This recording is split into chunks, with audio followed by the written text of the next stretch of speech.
பக்கத்துல முருகர் கோயில் இருக்கு அப்படின்னா அங்க போய் முருகப்பெருமான வழிபாடு பண்ணி எதுக்கு விரதம் இருக்க போறீங்க அப்படிங்கிறத முருகப்பெருமான்கிட்ட சொல்லிட்டு அந்த விரதத்தை ஆரம்பிங்க.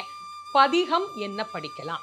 கந்த சஷ்டி கவசம் படிங்க. அதுபோல திருப்புகழை நீங்கள் பாராயணம் பண்ணலாம். கந்தர் அலங்காரம், கந்தர் அனுபூதி, கந்தர் கலிவெண்பா, இப்படி நிறைய இருக்கு. உங்களுக்கு எது தெரியுமோ எளிமையாக படிக்கக்கூடியதான் இது எல்லாமே. இதுல ஏதாவது ஒன்ன தீர்மானம் பண்ணிக்கோங்க. முடிஞ்சது அப்படின்னா ஒரு பொழுதேனும் உபவாசமாக இருக்கலாம்.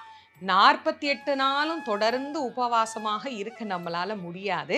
அதனால ஏதாவது ஒரு பொழுது அதிலேயும் எளிமையாக, இப்ப சுவாமிக்கு ஒரு நைவேத்தியம் பண்றோமா, அந்த நைவேத்தியத்தை சாப்பிட்டுக்கோங்க.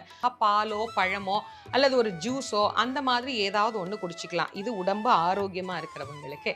உடல்நிலை சரி இல்லையா, கவலையே பட வேண்டாம். 3 வேளையும் நீங்க எடுத்துக்கிற உணவை எடுத்துக்கோங்க. ஆனா சைவம் எடுத்துக்கொள்வது அப்படிங்கிறது முக்கியமானது.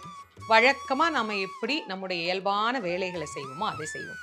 காலையிலை மாலையிலையும் ஷட்கோண தீபம் ஏற்றி முருகப்பெருமானுடைய ஓம் சரவண பவா அப்படிங்கிற அந்த மந்திரத்தை ஜெபம் பண்ணி கொண்டே இருங்க. அந்த 48 நாளும் வேற எந்த சிந்தனையும் இல்லாம நீங்க என்ன வேலை வேணாலும் செய்யலாம். பஸ்ல போகலாம், ட்ரெயின்ல போகலாம், அலுவலகத்துல போய் வேலையில உட்கார்ந்துருக்கலாம். ஆனா மனசுக்குள்ள ஓம் சரவண பவா, ஓம் சரவண பவா அப்படிங்கிற அந்த நாமம் நமக்குள்ள ஓடிட்டே இருக்கணும்.